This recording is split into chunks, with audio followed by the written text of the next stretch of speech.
שלום עליכם, מלאכי השרת, מלאכי... An early Shabbat Shalom from Congregation Bet Tefillah here in beautiful Scottsdale, Arizona. So friends, here's a little riddle. There are 613 commandments, mitzvot, in the entire Torah. Can you name the only mitzvah that can only be performed if you forget it? You see, most mitzvahs have to be performed with good intention, with focus, with determination and even passion. But there is one mitzvah that can only be performed if you don't have all of the above. If you actually forget to do it, then you've performed it. What mitzvah is it? Well, I'll tell you. It is a mitzvah found in this week's portion of Teitzei, where farmers who would collect their produce from the fields each and every time would have to leave the fruits that they had forgotten behind for the poor. The poor then would come, find those forgotten fruits, and take it to their homes and to their families. This mitzvah could only be performed if you forgot those fruits. You can't intentionally leave them there. The farmers had to actually forget those fruits, and then they would perform this special mitzvah. Now my question to you is this, very simple. Why have such a mitzvah? Isn't part of the purpose of the mitzvah to connect us, our hearts, our souls, but also our minds with God Himself? So why have a mitzvah that can only be performed when none of that, none of our minds, none of our hearts or souls are really involved in it, are connected to it, are deeply one with it? And the answer, my friends, was provided by Rabbi Zalman of Liadi, the author of the Tanya, the founder of the Chabad movement, one of the great Hasidic minds of history, one of the great minds, period, of history. He says as follows, and that is because, yes, sometimes we connect with God by directing our souls, our hearts, our minds to Him. And sometimes we connect with God through the subconscious, by letting go of ourselves, of our egos, and climbing above ourselves to a place where we don't even exist. Sometimes that is the best way to connect to God. This mitzvah represents just that. Maybe to depict this deep and brilliant idea that is so relevant to our day-to-day life, and dare I say to our generation that is so self-centered, that selfie generation that we live in. To best depict this idea, let me use the example of a musician. I once asked a concert pianist, what is the peak of her performance? When does she feel that that's it? She's reached that climax in which she's the best and giving her best to her audience? And she responded very powerfully, that's when I stop feeling myself. That's when I'm not present. Then I know I've reached that peak. When the music flows through me and it's not about me anymore, it's just about the music. That's when I know that I've hit that climax, that I have given my audience my very best.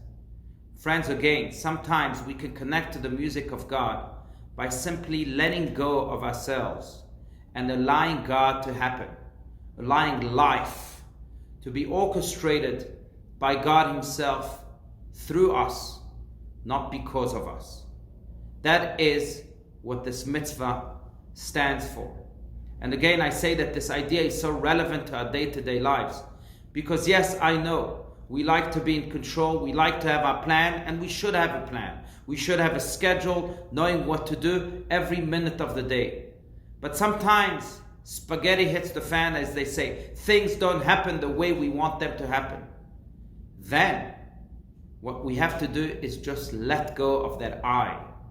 Take our ego, put it aside, and say to God, okay, we're not involved in this beautiful tapestry that you are trying to paint for us. Take over. Show us where your brush will go. Show us those amazing things that indeed happen when we are simply not present, like that concert pianist was saying. To conclude with the story, that again conveys this point so profoundly and so beautifully. It's a story about a man named Oren Antebi who lives in Toronto, and he tells the story of how he once hosted the local yeshiva boys to his home for a barbecue late in the afternoon, and the barbecue went on and on. Everyone was having such a good time. The boys started to take out their guitars and to create a bonfire and sing around it.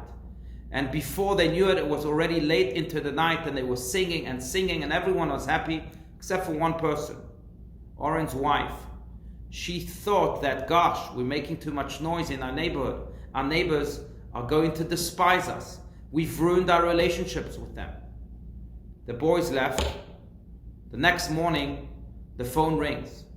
Oren's wife is sure that it is the neighbor who's calling to complain because of the noise that they and those yeshiva boys produced the night before in the backyard, taking out the guitars and singing around the bonfire. She picks up the phone. Who's on the phone? The neighbor, of course. So immediately as the neighbor says, hello, good morning, Oren's wife says, you know what, I know why you're calling. I'm terribly sorry. We should have never made this noise last night with all of the Shiva boys. We'll never do it again, I promise you. The neighbor of Oren's wife says, that's not why I'm calling. I'm actually calling to thank you for the noise that you made last night. She said, to thank me? Why? And the neighbor continued to explain, you don't understand. Yesterday was the day of passing of my mother's yahrzeit. I went to sleep in the evening feeling very down, somber, in a mood verging on depression. So I opened the window of my home to catch a breath of fresh air, and what did I hear? The sweetest melodies from these young boys stemming from your backyard. And all of a sudden my day was transformed. From darkness I went to light, from despair you carried me to hope. And it felt like it was my own mother singing those songs to me, bringing a message of sweetness and of strength to a day that had been so sad, so gloom, so somber. So I'm calling to say thank you for being the channel of my mother last night through the sweet voices of those boys that you hosted. Thank you very much. Friends, what a message. What a life lesson. Sometimes we do our best to make things happen the way we think they should happen. But sometimes we hit a brick wall. I know that no one planned this coronavirus and all of the turmoil that it brought to our lives and to our world. And therefore sometimes we have to switch into the mode of pe'ah, to let things happen, to allow God to create this beautiful music for us, through us, not because of us. And we can put our ego aside and diminish our I to allow God to take over, especially during those times when we see that nothing good could come out of this, as someone told me not long ago. Then God works His magic. Then amazing things indeed do happen. Then we realize that the noise we thought was noise is really God's sweet music that came to elevate us and bring light, comfort, and hope to our broken world. שלום עליכם מלאכי השרת, מלאכי